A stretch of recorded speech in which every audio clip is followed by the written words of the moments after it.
नमस्कार दर्शकों। जैसा कि हम सब जानते हैं कि जो पैदा होता है उसकी मृत्यु भी होती है। जीवन और मृत्यु का चक्र चलता ही रहता है। तो आइए जानते हैं भगवान बुद्ध के जीवन से एक प्रेरक प्रसंग। आप दीपक बनो। भगवान बुद्ध उस समय मृत्यु शैया पर अंतिम सांसें गिन रहे थे कि किसी के रोने की आवाज उनके कानों में पड़ी। बुद्ध के पास बैठे उनके शिष्य आनंद से बुद्ध जी ने पूछा कि आनंद, कौन रो रहा है? तो इस पर उस शिष्य ने कहा कि हे प्रभु, आपके अंतिम दर्शन के लिए भद्रक आया है और वह ही आपके पास बैठकर रो रहा है।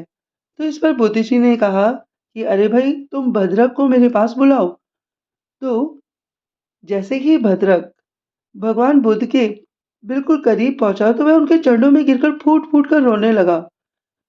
बुद्ध ने उसके रोने का कारण पूछा तो वह भर्राई हुई आवाज में बोला कि हे प्रभु बुद्ध, हे भ्रंते, जब आप हमारे बीच में नहीं होंगे तो हमें प्रकाश कौन देगा? तो भद्रक ने अपने रोने का कारण बता दिया। इस पर बुद्ध जी ने भद्रक की ये बात सुनी और वो मुस्कुराने लगे। उन्होंने स्नेह से भद्रक के माथे पर हाथ रखा और उसे समझाया, भद्रक, प्रकाश तुम्हारे भीतर है, उसे बाहर ढूंढने की आवश्यकता नहीं है। जो अज्ञानी इस प्रकाश को देवालयों, तीर्थों, कंदराओं या गुफाओं में भटक कर खोजने का प्रयास करते हैं, वे अंत में निराश हो जाते हैं। इसके विपरीत मन, वाणी और कर्म से एक निष्ठ होकर जो साधना में निरंतर लगे रहते हैं, उनका अंतःकरण स्वयं दीप्त हो उठता है। भद्रक, अप दीपो भव, आप दीपक बनो।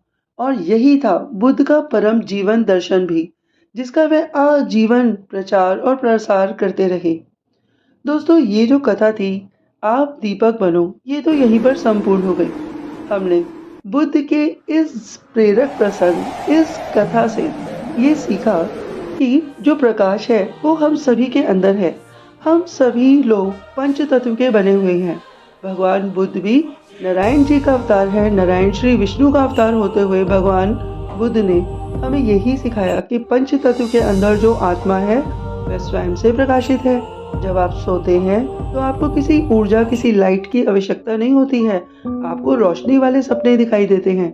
ये ऊर्जा जब पंच तत्व एक जगह इकट्ठे होते हैं तो उस मनुष्य के अंदर आत्मा के रूप में काम करती है और ये स्वयं से प्रदीप्त रहती है, जलती रहती है, कार्य कराती रहती है। आप खाना खाते हैं, आपका खाना पच जाता है। आप कहीं उठ के जाना चाहते हैं तो आप जा पाते हैं, आप सो पाते हैं, आप बात कर पाते हैं, है ना?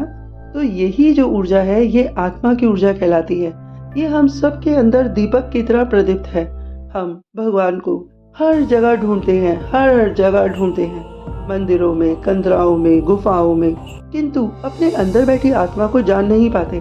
आइए हम लोग, सब लोग अपने अंदर बैठी आत्मा को, अपने अंतःकरण को जानें और ये जान लें कि हमारा जीवन केवल और केवल भगवान को पाने के लिए हुआ है, जो हमारी ही आत्मा का अंश है। आप सब लोगों ने मुझे बहुत ही प्रेम पूर्वक सुना।